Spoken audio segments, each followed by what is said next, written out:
네, 안녕하십니까. 차별금지법 제정연대 공동집행위원장 지효입니다.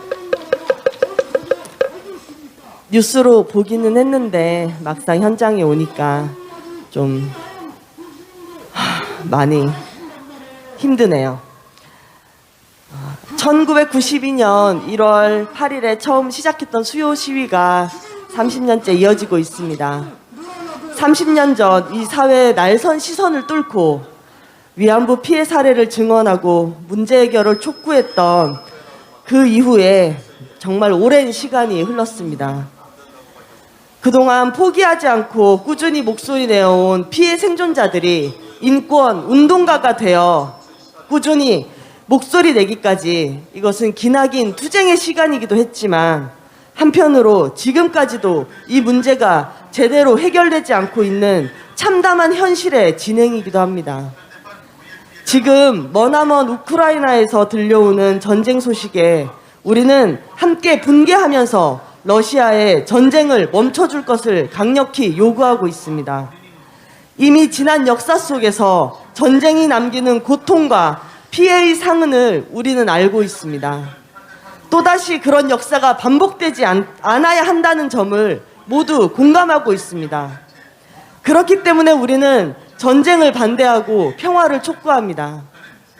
그런데 지금 무려 100여 년 가까이 지난 위안부 문제가 아직도 제대로 된 사과도 받지 못하고 해결되지 못하는, 이것은 무엇을 의미하고 있습니까?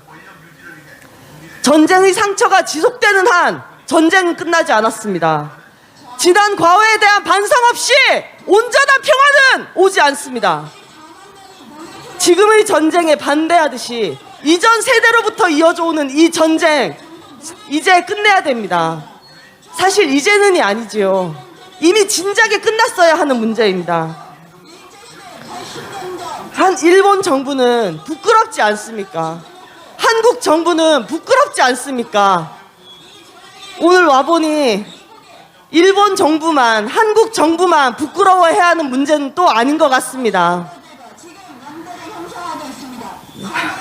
역사청산 제대로 못해서 점점 심각해지는 혐오의 문제를 제대로 해결하지 못한 이 사회가 어떠한 비극을 낳을 수 있는지 이 현장이 보여주고 있는 것 같습니다. 일본 정부는 제대로 사과하기 바랍니다. 한국 정부는 제대로 역사청산하고 혐오의 문제 이제 해결에 나서기 바랍니다. 정말 염치 있는 사회에서 살고 싶습니다. 최소한의 염치가 있는 사회에서 살고 싶습니다. 일본 정부의 제대로 된 사과가 있을 때까지 평화를 말하는 목소리는 사라지지 않을 것입니다. 그때까지 이 자리에서 30년 그 이상의 시간까지 계속 투쟁하겠습니다 라고 말하고 싶은데, 정말 더 이상 투쟁하는 시간 길어지지 않았으면 좋겠습니다. 자, 하루라도 빨리 끝낼 수 있기를 바라겠습니다. 감사합니다.